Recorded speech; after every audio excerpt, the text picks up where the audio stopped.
The crystalline halls of the Valoran Palace stretched endlessly, their translucent walls refracting the light of 3 suns into cascading rainbows. Diana stood at the center of the grand chamber, her iridescent skin shimmering like polished opal, her 4 arms folded in a gesture that conveyed both dignity and resignation. She was the crown princess of Valora Prime, and today marked the 300th rotation since the curse had bound her to this floor. The curse was simple in its cruelty. Diana could not move more than 10 paces from where she stood. To break it, according to the ancient prophecy discovered in the ruins of the first civilization, a worthy champion must carry her across the threshold of stars, a distance of exactly 1,000 steps through the palace's longest corridor. Dozens of suitors had attempted the feat. None had succeeded. The next challenger approaches. "Your Highness," announced Counselor Szeth, his tentacles writhing with barely concealed skepticism. Diana sighed, a sound like wind chimes in a gentle breeze. Another overly confident warrior, no doubt, ready to prove his strength and claim her hand along with a political alliance with Valora Prime. She had seen them all, the Chthorian berserkers with their 8-foot frames and muscles like corded steel, the Nexian knights in their gravity-defying armor, the psionic masters who attempted to levitate her through sheer mental force. All had failed. The doors hissed open, and Diana's multifaceted eyes widened in surprise. The figure that entered wore no armor, carried no weapons, and stood at least a foot shorter than the previous challenger. He was human, a species she had heard of but never encountered. Humans were newcomers to the galactic community, barely 3 decades into their integration, known more for their peculiar resilience and unorthodox problem-solving than for any particular physical prowess. Oliver Chen, human mechanic from the cargo vessel Wandering Star, Szeth announced with audible disdain. He claims he can fulfill the prophecy. Oliver smiled, a lopsided expression that Diana found oddly charming. His coveralls were stained with engine grease, his tool belt jangled as he walked, and he carried himself with the casual confidence of someone who had fixed 1,000 impossible problems before breakfast. "Your Highness," he said, his accent thick with Earth's eastern inflections. "I'm here for the princess-carrying job posting." "This is not a jest, human," Szeth hissed. "Warriors 10 times your size have crumbled under Her Highness's weight. The princess's molecular density is 47 times that of standard oxygen-breathing humanoids." "Yeah, I read the brief," Oliver interrupted, pulling out a battered data pad. "Saw it on the galactic bounty boards. Also saw that everyone's been approaching this wrong." Diana leaned forward, intrigued despite herself. "And how exactly have they been approaching it wrong?" Oliver walked closer and Diana noticed his eyes, brown and warm with laugh lines at the corners. They held no fear, only curiosity. "Everyone's been trying to prove how strong they are, trying to muscle through it with pure force. That's not engineering. That's just stubbornness. And you believe you are stronger than a Chthorian warlord?" Szeth's tone dripped with sarcasm. "Nope," Oliver said cheerfully. He knelt beside his toolkit, pulling out various devices Diana didn't recognize. "But I understand leverage, weight distribution, and gravitational compensation. Also, humans have one advantage nobody talks about." "Which is?" Diana asked. "We evolved as endurance hunters on a high-gravity death world. We're not the strongest, not the fastest, not the smartest, but we're really, really stubborn, and we've got the bone density and muscle fiber to back it up. Earth's gravity is 1.3 times galactic standard. I've been in low-gray environments for months. Right now I feel like I could bench press a shuttle." He stood, holding what appeared to be a specialized harness woven from smart fiber materials. "Your Highness, with your permission, I'd like to try something different.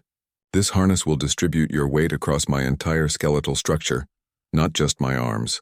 It's the same principle we use for heavy-load exoskeletons, just organic." Diana studied him for a long moment. Unlike the warriors who had come before, Oliver looked at her not as a prize to be won, but as a problem to be solved. There was respect in his gaze and genuine interest. "You may proceed," she said softly. Oliver worked with practiced efficiency, explaining each step. The harness attached to her torso, then connected to a framework he wore beneath his coveralls, a skeleton of carbon fiber and magnetic locks. He made adjustments, checking readings on his datapad, muttering calculations under his breath. "The prophecy says, carried, right? Doesn't specify how," he said. Ready, Your Highness? Diana nodded and Oliver positioned himself. With a smooth motion that spoke of countless hours in zero-gravity cargo bays, he shifted her weight onto his back and stood. The court gasped. Diana felt herself lifted effortlessly, her considerable mass distributed so perfectly across Oliver's frame that he didn't even strain. He took a step, then another, his breathing steady, his movements confident. "You're heavier than a Class C fusion core," he commented conversationally as he walked, "but lighter than the time I had to manually haul a crashed shuttle out of a gravity well." "Nice palace, by the way. Are these walls crystallized diamond?" Diana laughed, actually laughed for the first time in 300 rotations. "Synthetic quartz. And you're carrying me like I weigh nothing." "Oh, you weigh plenty," Oliver assured her. "But weight's just another engineering problem. Besides, humans have been carrying each other since we lived in caves. It's kind of our thing." He continued walking, his pace never faltering. Diana watched the corridor pass, each step bringing them closer to the threshold of stars. The courtiers followed at a distance, murmuring in astonishment. "Why did you come here, Oliver?" Diana asked quietly. "The reward is substantial, but you're a mechanic, not a fortune seeker." Oliver was quiet for a moment. "Saw your picture in the posting. Saw how sad your eyes looked. Figured if I could help, I should." He paused. "Also, my ship's in port for another week and I was bored." Diana smiled, resting one of her 4 hands gently on his shoulder. "You're a peculiar creature, human." "Yeah, we get that a lot." The threshold of stars approached, an archway carved from a single piece of meteorite iron, glowing with bioluminescent script. Oliver carried Diana through without breaking stride. The moment they crossed, the air shimmered, and Diana felt the curse shatter like glass. Oliver carefully set her down, and for the first time in 300 rotations, Diana took a step on her own. Then another. She spun in a circle, all forearms spread wide, tears of joy streaming down her opalescent face. "It's broken," she breathed. "You actually did it," Oliver grinned, unbuckling the harness. "Told you. Just an engineering problem." Zeth approached, his skepticism replaced by grudging respect. "The prophecy has been fulfilled. Human Oliver Chen, you have earned the reward and the princess's—" "Actually," Diana interrupted, her voice firm, "I believe I should have some say in my own fate." She turned to Oliver, her multifaceted eyes gleaming. "You carried me as no one else could, not because you sought glory, but because you saw someone who needed help. Would you stay, at least for dinner? I'd like to hear more about Earth and your Death World's peculiar engineering." Oliver's smile widened. "Your Highness, I'd be honored. Fair warning, though. Human dinner conversation tends to involve a lot of terrible jokes." After 300 rotations of silence, Diana said, taking his arm with one of her 4 hands, "Terrible jokes sound absolutely perfect."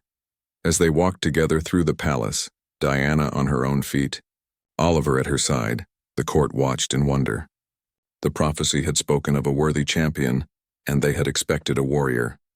Instead, they got a mechanic with grease-stained coveralls and a brilliant mind. It was very, very human, and Diana decided she quite liked that.